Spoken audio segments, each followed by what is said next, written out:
안녕하세요. 스카이 도네시움 클리닉의 소아청소년과 전문의 박세근입니다.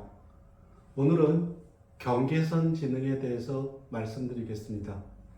지능은 어떤 문제를 합리적으로 생각해서 해결하는 인지 능력과 학습 능력을 포함한 총체적 능력을 말합니다. 즉, 인지 능력과 학습 능력의 합입니다.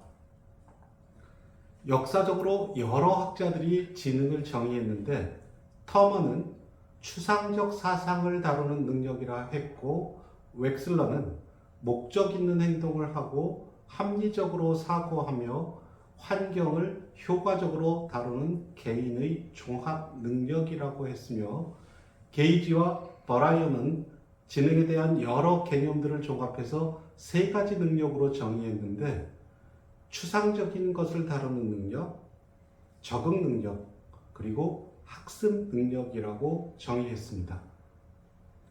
그럼 경계선 지능에 대해 알아보겠습니다. 경계선 지능이 무엇인가 하면 일단 낮은 지능을 말합니다.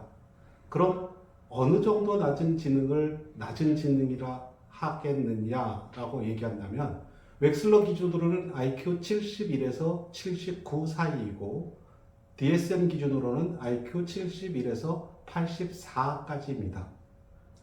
IQ 70 이하의 지적장애보다는 높고 IQ 85 이상의 정상지능보다는 낮은 수준의 지능을 말합니다.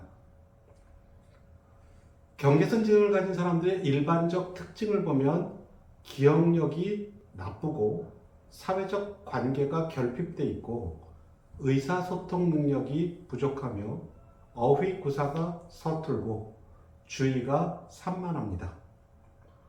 따라서 경계선 지능인은 일반인에 비해서 인지 능력, 또 이해력, 학습 능력, 어휘력, 대인관계의 부족함을 보이게 됩니다. 생활 속에서의 일상적 대화에서는 평범해 보일 수도 있지만 학습이나 사회생활에 어려움을 겪을 수 있습니다. 경계선 지능인은 IQ 70이 안 되는 지적장애는 아니지만 IQ 85 이상의 일반인에 비해서 서투른 점이 상당히 많이 있을 수 있습니다. 경계선 지능의 원인은 유전적 요인과 환경적 요인이 있습니다. 유전적 요인은 어쩔 수 없다고 하겠지만 환경적 요인은 우리가 바꿀 수 있습니다. 이는 적절한 지능 개발 훈련을 통해서 지능을 높일 수 있다는 걸 의미합니다.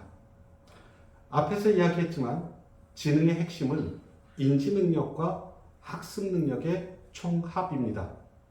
따라서 인지 능력과 학습 능력을 높이면 지능을 높일 수 있습니다. 그럼 여기서 인지가 무엇인지에 대해서 말씀드리겠습니다. 인지는 시각, 청각, 후각, 미각, 촉각이라고 하는 오감을 통해 들어오는 자극의 정체가 무엇인지를 구별해서 아는 것입니다. 그런데 같은 자극에 대해서 인지하는 정도는 사람마다 상당히 다를 수 있습니다. 청각 인지에 대한 예를 한번 들어보겠습니다. 예를 들어서 어떤 집에 층간소음이 있습니다. 청각 자극에 대해서 인지하는 정도가 100명 중 95명에 해당하는 대부분의 사람들은 여기에서 여기까지 정도 됩니다. 그러면 여기서 여기까지 정도로 인지하는 사람들의 반응은 시끄럽다, 좀 조용히 해줬으면 좋겠다 정도의 반응을 보일 것입니다. 물론 이 안에서도 이 끝에 속하는 사람, 또 이 아래 끝에 속한 사람들의 반응의 정도는 조금 다를 거라고 예상할 수 있습니다. 그런데 인지의 정도가 이 대부분의 사람들의 범위를 넘어서서 여기에 속한 사람도 있고 여기에 속한 사람도 있습니다. 여기에 속한 예민한 사람들은 아마도 그 층간소음 때문에 싸우러 올라가든지 뉴스에 나오는 그런 사건이 벌어질 수도 있습니다. 또 인지 정도가 여기 아래쪽에 속하는 사람들은 대부분의 사람들이 시끄럽다고 하는데도 무슨 소리가 있었어요? 라고 하면서 다른 사람들의 반응을 이해하지 못할 것입니다. 이렇게 인지의 정도가 다르면 같은 자극이 감각기관을 통해 들어와도 반응의 정도가 달라질 수 있습니다. 또 언어 발달이 느린 아기 예를 들어보겠습니다. 아기는 보통 태어나서 10개월 정도에서 돌 정도가 될 때 엄마라는 말을 하게 됩니다. 그런데 돌잔치하는 날이 됐는데도 불구하고 아기가 엄마라는 단어를 말하지 못합니다.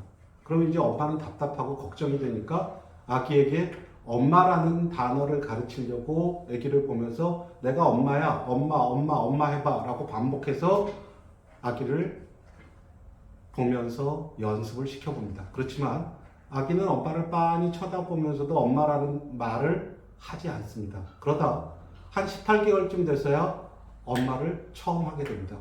그럼 그 아기는 왜 그럴까요? 여러 가지 이유를 생각할 수 있겠지만 소리의 정체를 정확하게 구별하는 청각인지 발달이 부족해서일 수 있습니다. 내가 엄마야, 엄마라고 알려주는데 아기는 엄마라는 단어를 구성하는 음절의 음소 가운데 어라는 모음의 구분이 안 되고 있다라고 본다면 엄마가 엄마라고 아무리 가르쳐줘도 그 엄의 어라는 모음이 아인지 에인지 이인지 오인지 우인지 구별되지 않을 것이고 아기는 엄마가 들려주는 엄마가 암만지 엠만지 임만지 옴만지 움마인지를 알 수 없어서 엄마라는 단어를 따라할 수가 없는 것입니다. 이렇게 청각인지 발달이 느려서 청각 자극이 정확한 구별이 어려우면 언어 발달에도 어려움을 초래할 수 있습니다. 언어 발달이 늦으면 지능 발달도 부족해질 수 있습니다. 청각인지의 발달이 언어 발달에 영향을 줄 수 있고 언어 발달은 지능 향상에 영향을 줄 수 있습니다. 이렇게 보면 청각 정보의 정체를 구별하는 능력인 청각인지 향상이 지능 향상에 크게 영향을 줄 수 있다는 것입니다. 인지 능력의 향상으로 지능은 향상될 수 있습니다. 인지 능력을 향상시켜서 훈련을 할 수 있도록 그렇게 해주면 지적 장애를 경계선 지능으로 또 경계선 지능을 평균 지능으로 만들 수도 있습니다. 자, 오늘은 경계선 지능과 인지에 대해서 알아보았습니다. 앞으로 읽기 장애나 계산 장애 또 ADHD 등에 관한 영상을 만들어 올릴 예정입니다. 많이 시청해 주시기 바랍니다. 감사합니다.